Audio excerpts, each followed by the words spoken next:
Captain Jake Morrison stared at the glowing screen in front of him. The signals coming from deep space were unlike anything he had ever seen. For 3 days now, his ship, the New Horizon, had been picking up these strange transmissions.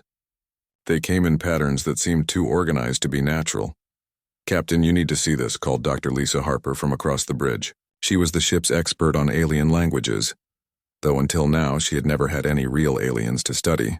Her hands moved quickly over her computer as numbers and symbols filled her screen. Jake walked over to her station. The bridge was quiet except for the soft hum of the ship's engines. Outside the viewport, stars twinkled in the endless darkness of space. They were far from Earth, exploring new sectors that no human had ever visited. "What do you have, Lisa?" Jake asked.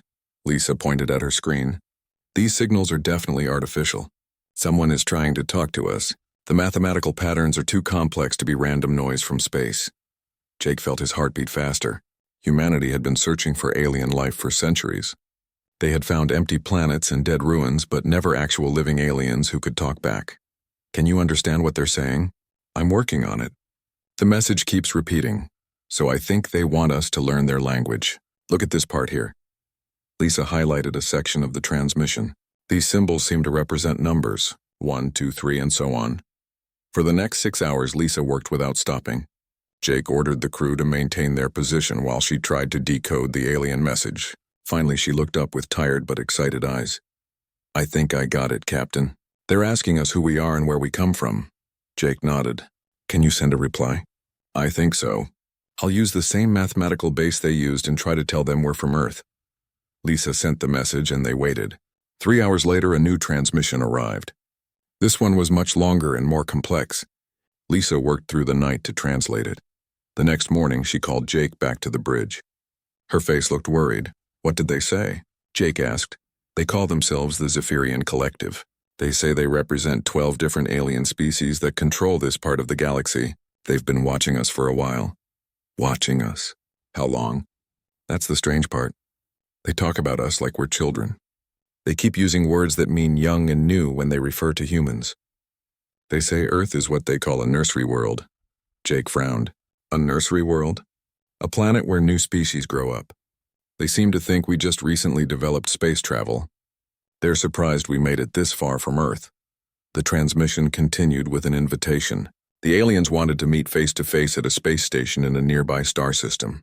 They promised safe passage and said they had gifts for humanity. Jake immediately sent word back to Earth. Admiral Paul Richardson, head of the Earth Defense Fleet, responded within days. He would come personally with a diplomatic team to meet these aliens. 2 weeks later, Admiral Richardson arrived with 3 ships full of Earth's best diplomats, scientists, and soldiers. The old admiral was a careful man who had spent his life protecting Earth from unknown dangers. "What do you think, Jake?" the admiral asked as they traveled together toward the meeting point. "They seem friendly, sir, but there's something odd about how they talk about us. Like they think we're much younger than we really are." The space station appeared on their screens as a massive structure floating near a red dwarf star. It was clearly alien in design, with smooth curves and materials that seemed to glow with their own light. Human ships looked crude and primitive next to it. Commander Steve Walsh led the diplomatic team aboard the station. The aliens were waiting for them in a large chamber filled with strange decorations and soft-colored lights. The Zephyrian ambassador was a tall being, with 4 arms and skin that changed colors when it spoke.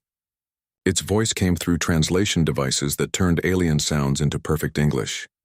"Welcome, young humans," the ambassador said. "I am Velthak of the Zephyrian Collective. We are honored to meet a species so new to the galaxy." Commander Walsh tried to hide his irritation. "Thank you for this meeting. Humanity is eager to learn about other intelligent life." "Of course you are. All young species hunger for knowledge. We have brought gifts to help you grow." The ambassador gestured to several alien devices on display. "These tools will advance your technology by thousands of years. We offer them freely as a gesture of friendship." Dr. Nina Brooks, an archaeologist who had come to study alien culture, examined the gifts carefully. The technology was indeed far beyond anything humans had created, but something about the devices seemed familiar in a way she could not explain. The ambassador continued, "We would like to offer humanity junior membership in our collective. This is an honor we give to species who have just begun to explore space. You would have protected status while you learn the ways of galactic civilization. Junior membership? Walsh asked. Yes. Full membership requires a species to be at least 1 million years old. Humans are clearly much younger than that. Your planet shows all the signs of a recent emergence from primitive conditions. Walsh and his team exchanged glances. The aliens were treating them like children who had just learned to walk. We will need time to consider your offer, Walsh said diplomatically. Of course.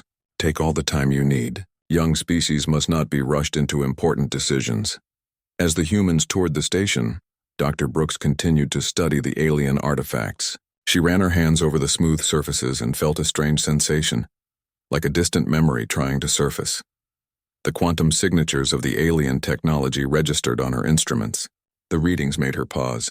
She had seen similar patterns before in her archaeological work on Earth, in the oldest rock formations and deepest cave systems. That night, as the human delegation prepared to return to their ships, Dr. Brooks approached Captain Morrison with her concerns. Jake, there's something wrong here. These aliens keep talking about how young Earth is, but some of their technology has quantum signatures that match formations on Earth that are millions of years old. What does that mean? I don't know yet, but I think these aliens know more about us than they're letting on, and I think we might know more about them than we realize. Jake looked out at the alien station glowing in the starlight. Humanity had finally found other intelligent life in the universe. But instead of answers, they had found only deeper mysteries. 3 months had passed since humanity's first meeting with the Zephyrian Collective. The alien gifts sat in Earth's laboratories while scientists worked to understand technologies that seemed impossible. But across the solar system, other discoveries were being made that would change everything. Dr. Alex Turner wiped the sweat from his forehead as he stood in the Martian cave system. The red planet's thin atmosphere made every breath precious, but the excitement of discovery kept him going. His team had been digging beneath the polar ice caps for weeks, following strange energy readings that their sensors had detected. Alex, you need to see this, called his assistant Jenny from deeper in the cave. Alex made his way through the narrow tunnel, his flashlight cutting through the darkness. What he saw made him stop breathing for a moment. The cave opened into a massive chamber filled with structures that looked like buildings. But these were not natural rock formations or simple alien ruins. The architecture was clearly designed by intelligent minds. Smooth walls rose in perfect geometric patterns. Doorways were sized exactly right for human-like beings. The materials were unknown to Earth science, but they had weathered millions of years without decay. Jenny, start the dating equipment. I need to know how old these structures are. Jenny set up the quantum dating scanner while Alex examined the walls more closely. Strange symbols covered the surfaces, but they felt familiar somehow. The writing style reminded him of ancient human languages, but that was impossible. The dating results came back 3 hours later. Jenny's voice was shaky as she read them. Alex, these buildings are at least 10 million years old, maybe older. The quantum decay patterns are off the charts. Alex stared at the readings. 10 million years.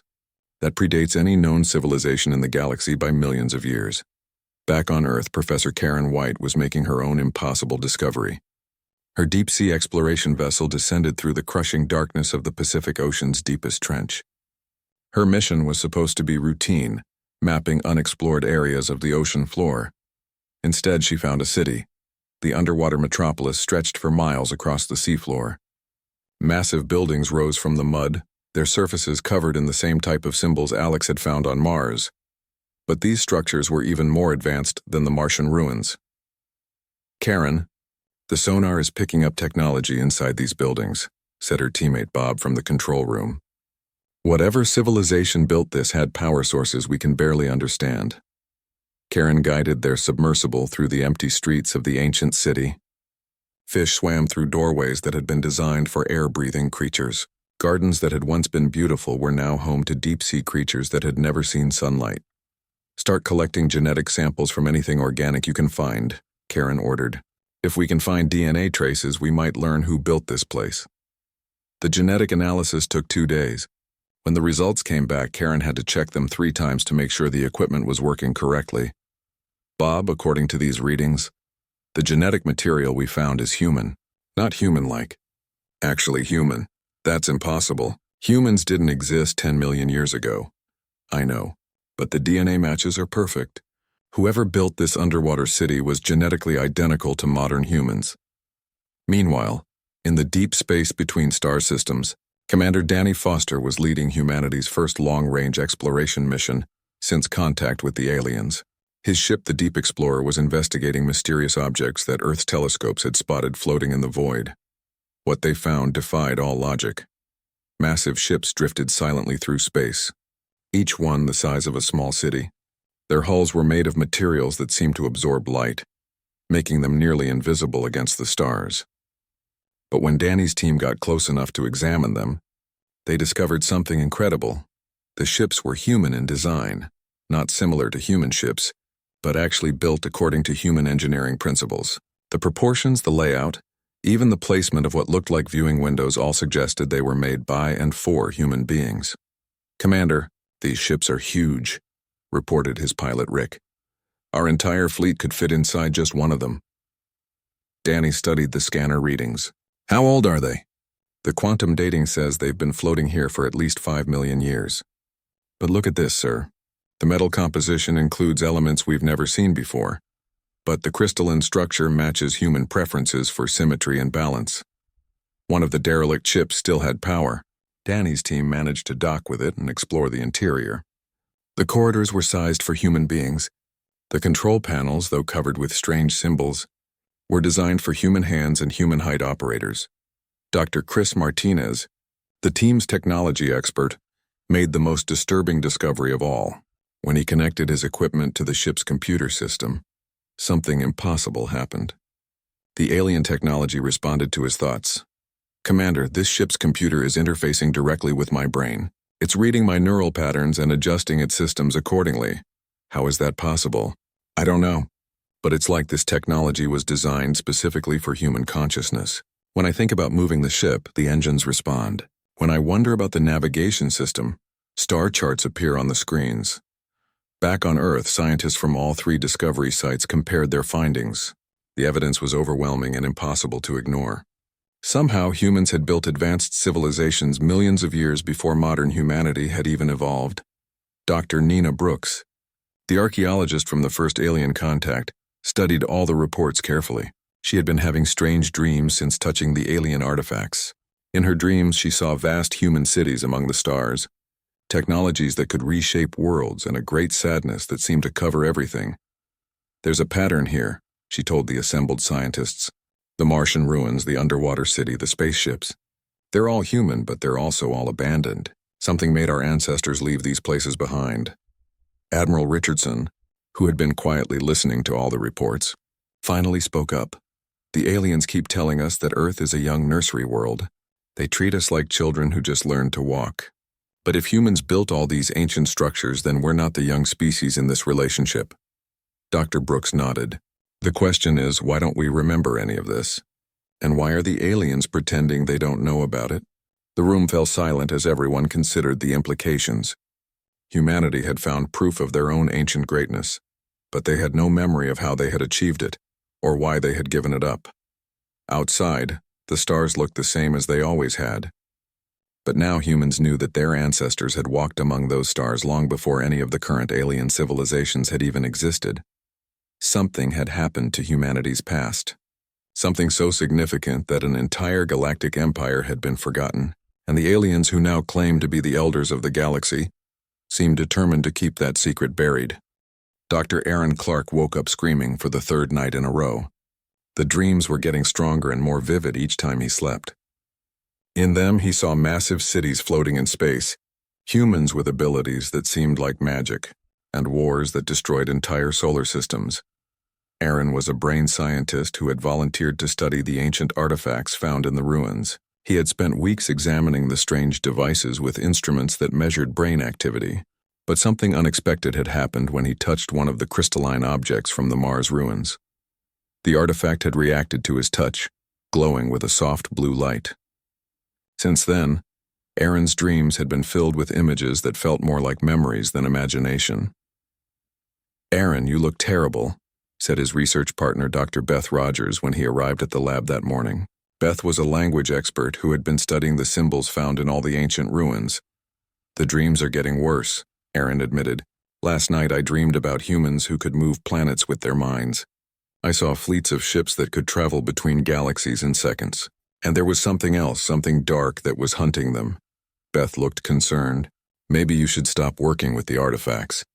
No, I think they're trying to tell us something important. These aren't just dreams, Beth. They feel like memories that have been locked away somehow.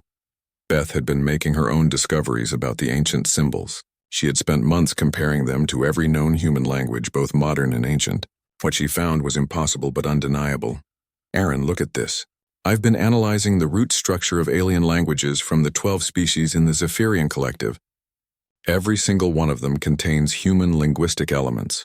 She showed him her computer screen, which displayed language trees and word origins. The Zephyrian word for peace comes from an ancient human root that means harmony. Their word for knowledge traces back to a human term for wisdom. Even their word for law has human origins. Aaron studied the charts. How is that possible? There are only two explanations. Either humans taught these languages to the aliens millions of years ago, or the aliens learned their languages from humans and then forgot where they came from. While Aaron and Beth worked on Earth, Captain Luke Anderson was leading a survey mission to the center of the galaxy. His ship, the Starseeker, had been following energy readings that seemed to come from near a collapsed star system. What they found, there changed everything. Floating in space near the dead stars was a structure so massive that it could only be seen properly from thousands of miles away. It was shaped like a monument covered in symbols and images that told a story. Captain, this thing is the size of a small moon, reported his navigator Tony. How did it get here? Luke studied the readings. It's artificial. Someone built this and placed it here deliberately. Can we get closer? The monument was made of a material that seemed to exist partially outside normal space. When Luke's team got close enough to examine the surface, they found that the symbols glowed when human beings looked at them. Dr. Grace Kim, the team's language specialist, worked for days to translate the massive inscription. What she found was the story of humanity's forgotten past. Captain, this is incredible. This monument tells the complete history of what they call the first human empire. According to this, humans ruled a galactic civilization that lasted for 3 million years. 3 million years? That's impossible. The monument says that humans were the teachers of all other intelligent species in this part of the universe. We guided their development, shared our knowledge, and protected them from dangers they couldn't understand. Luke looked out at the monument floating against the stars. What happened to this empire? Grace continued translating. Something called the Great Departure. The monument says that humans reached a level of knowledge and power that became too much to bear. They made a choice to give up their empire and return to their homeworld to start over. Start over? You mean they chose to forget everything they had learned? That's what it says here. They called it the forgetting. Humans used their most advanced technology to erase their own memories and return to a primitive state on Earth. The monument revealed even more shocking information. The current elder species of the galaxy, including the Zephyrian Collective, had all been students and allies of ancient humanity. They had been given their technology and knowledge by human teachers. Grace, are you saying that the aliens who think they're older than us actually learned everything from us? That's exactly what this says. Humans created a plan before the forgetting. They arranged for their former students to believe they had developed independently. The aliens were programmed to think of themselves as the elder species while humans started over as children. Luke contacted Earth immediately with their findings. Admiral Richardson assembled a team of experts to study Grace's translation of the monument. Meanwhile, Aaron's dreams were becoming more intense and more detailed. He began to remember specific events from humanity's ancient past. The dreams showed him why humans had chosen to forget. In his sleep, Aaron saw the discovery that had driven ancient humanity to despair. They had learned something about the nature of existence that was so terrible, so overwhelming, that even their godlike powers could not protect them from the knowledge.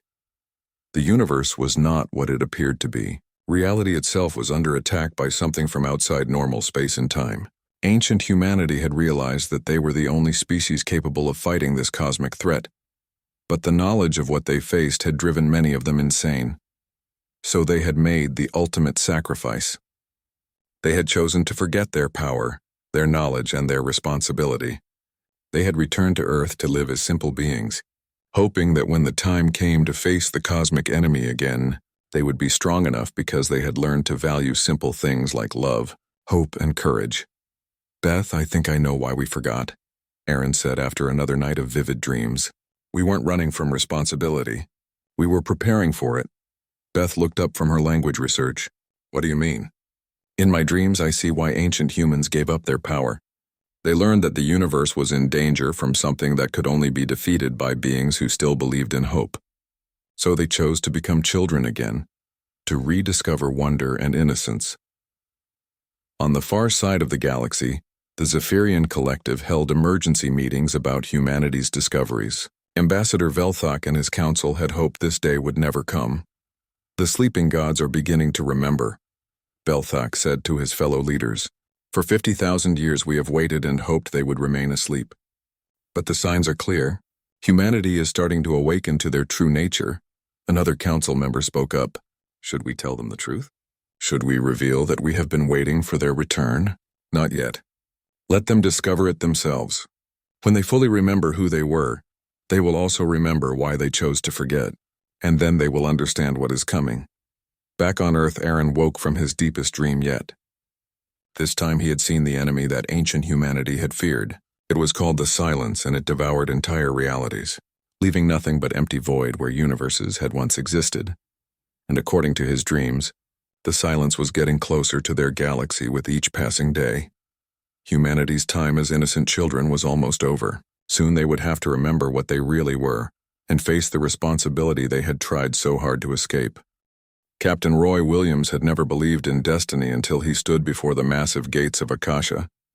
The legendary library planet was known throughout the galaxy as the repository of all knowledge, but it was heavily guarded by the Zephyrian Collective. Only the most advanced species were allowed access to its deepest archives. Roy's diplomatic mission had taken months to arrange. The Zephyrians had been reluctant to grant humans access to Akasha, claiming that younger species could be damaged by knowledge they were not ready to understand. But Roy had persisted, arguing that humanity needed to research their own origins. The planet's surface was covered entirely by one enormous building that stretched from pole to pole. Its walls were made of a crystalline material that seemed to contain swirling galaxies of light. When Roy's shuttle landed at the main entrance, he was met by the planet's guardian, an ancient being called the Keeper. Human Roy Williams, you seek knowledge of your species' past, the Keeper said in a voice that sounded like wind through empty spaces. Are you prepared for what you might find? We need to know the truth about humanity's history, Roy replied. The Keeper led him through corridors filled with floating data crystals and walls of living information. The deeper they went into the library, the older the knowledge became. Finally, they reached a section that was sealed behind barriers of pure energy. This archive requires genetic authorization, the Keeper explained. Only beings with specific DNA markers can access these records. Roy placed his hand on the scanning device. To his surprise, the barriers immediately dissolved. Interesting, the Keeper said.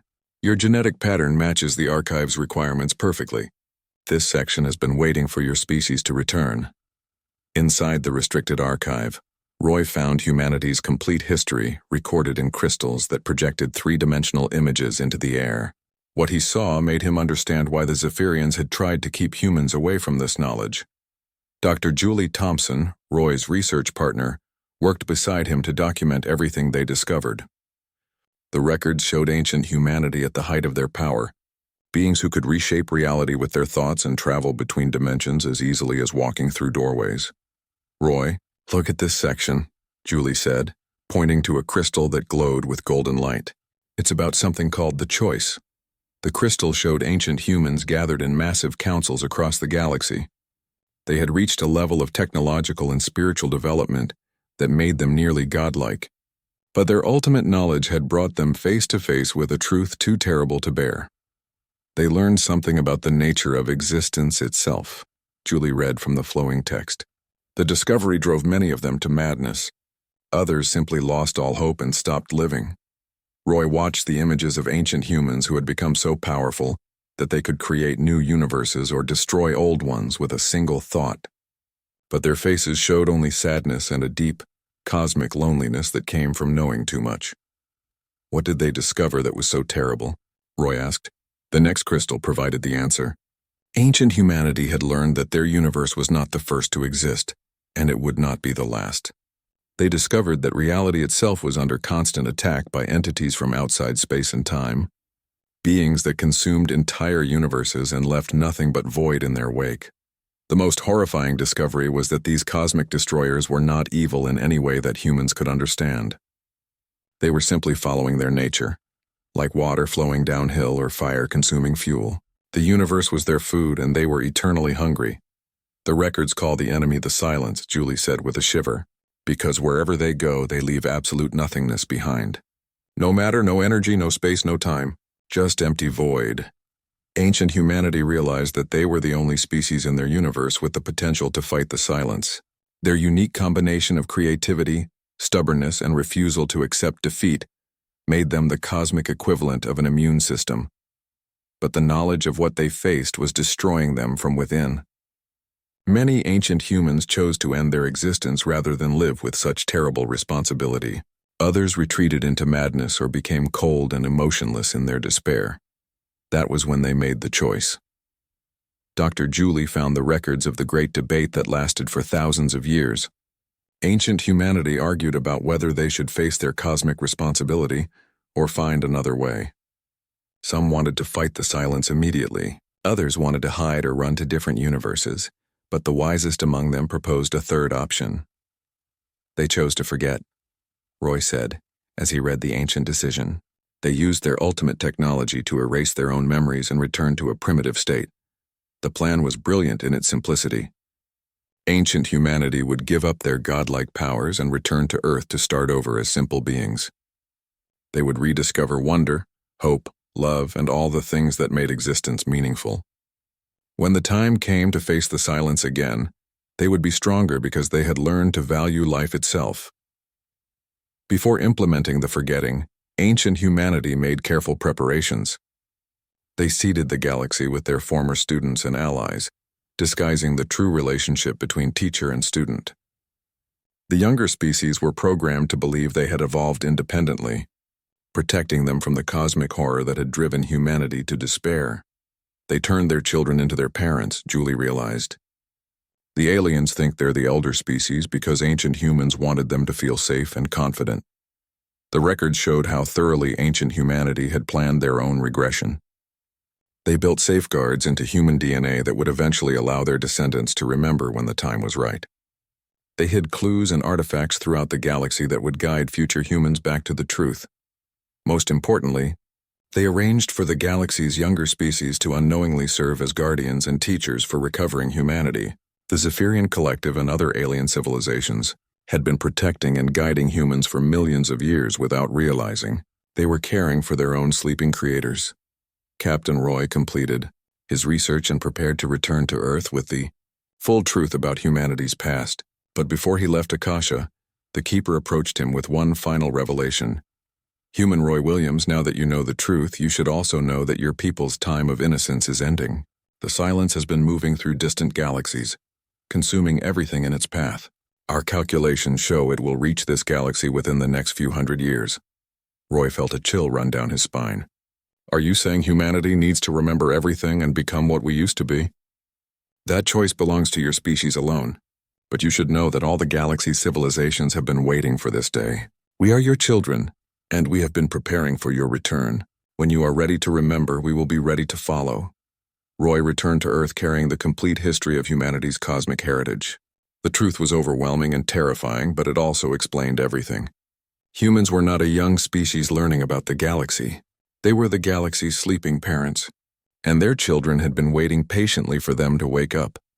The question now was whether humanity would choose to remember their true nature and accept the terrible responsibility that came with it, or whether they would try to remain innocent children for as long as possible. But according to the records on Akasha, that choice might soon be taken out of their hands. The silence was coming, and only awakened humanity could stand against it. Dr. Carl Morgan stared at the readings on his screen with growing horror. The space telescopes had detected something impossible moving through the void between galaxies. It was a region of absolute darkness that seemed to consume starlight itself, and it was heading directly toward their galaxy. The readings don't make sense, Carl told his research team. Whatever this thing is, it's not just blocking light. It's actually removing space itself from existence. 3 months had passed since Captain Roy Williams returned from Akasha with the complete truth about humanity's past. The knowledge had spread quickly through Earth's government and scientific community. Now everyone knew that humans were the forgotten elder species of the galaxy, and that an ancient enemy called the Silence was approaching. Dr. Aaron Clark, whose dreams had started the awakening process, found that his visions were becoming clearer and more detailed each day. He could now remember specific technologies and abilities that ancient humans had possessed. More disturbing, he could sense other humans around the world beginning to experience similar awakenings. "It's happening faster now," Aaron told Dr. Beth Rogers during one of their daily meetings. "The genetic triggers that ancient humanity built into our DNA are activating. I can feel knowledge flowing back into my mind that's been locked away for millions of years." Beth had been documenting the changes in humans who had been exposed to the ancient artifacts. "We've identified over 3,000 people worldwide who are showing signs of genetic activation. They're all developing enhanced cognitive abilities and an intuitive understanding of advanced physics." Captain Lisa Bell, now commanding the Joint Human-Zephyrian Research Fleet, was witnessing the changes firsthand. Her crew members who had worked with alien technology were beginning to operate it instinctively, as if they had always known how it worked. "The Zephyrian engineers are amazed," Lisa reported to Earth Command. "Humans are interfacing with their most advanced systems better than the aliens themselves. It's like the technology was originally designed for us." Ambassador Velthak finally revealed the truth that his people had hidden for 50,000 years. In a formal address to the combined leadership of Earth and the Zephyrian Collective, he admitted what they had always known. "We have been waiting for this day since our civilization began," Velthak announced. "Our oldest and most sacred records speak of the sleeping gods who gave us everything we know. We have been the guardians of the galaxy, protecting it until our creators returned to reclaim their birthright." The revelation sent shockwaves through both human and alien societies. Humans struggled to accept that they were the ancient masters of the galaxy, while the alien species had to admit that their entire understanding of galactic history had been a carefully constructed lie designed to protect them. Dr. Matt Sullivan, leading the team studying human genetic activation, made a crucial discovery about the awakening process. The changes aren't just mental. Humans who have been fully activated are showing physical alterations as well: enhanced reflexes, improved healing, and what can only be described as psychic abilities. President Helen Foster called an emergency session of Earth's government to address the crisis. The approaching Silence would reach their galaxy in less than 200 years, according to the most recent calculations. Humanity had to decide whether to fully awaken their ancient abilities or remain as they were. "We're talking about the survival of everything that exists in this galaxy," President Foster told the assembled leaders. "Every planet, every species, every living thing depends on the choice we make right now." The debate that followed echoed the ancient discussions that had led to the original forgetting. Some argued that humanity should remain innocent and try to find another solution. Others insisted that only fully awakened humans could hope to stand against the Silence. Dr. Grace Kim, who had translated the Galactic Monument, provided the crucial information that ended the debate. According to the ancient records, the Silence has already consumed 47 galaxies in this universe. Every time, the local civilizations tried to fight it with conventional technology and failed completely. Only awakened humanity has ever successfully resisted it. Admiral Tony Price, now commanding Earth's expanded defense fleet, made the final argument. "We can't run from this responsibility. If we don't remember who we really are, everything and everyone we care about will be destroyed." The vote was close, but humanity chose to remember. Dr. Rachel Stone led the team that activated the final genetic triggers hidden in human DNA. The process required volunteers to interface directly with the most powerful ancient artifacts that had been discovered.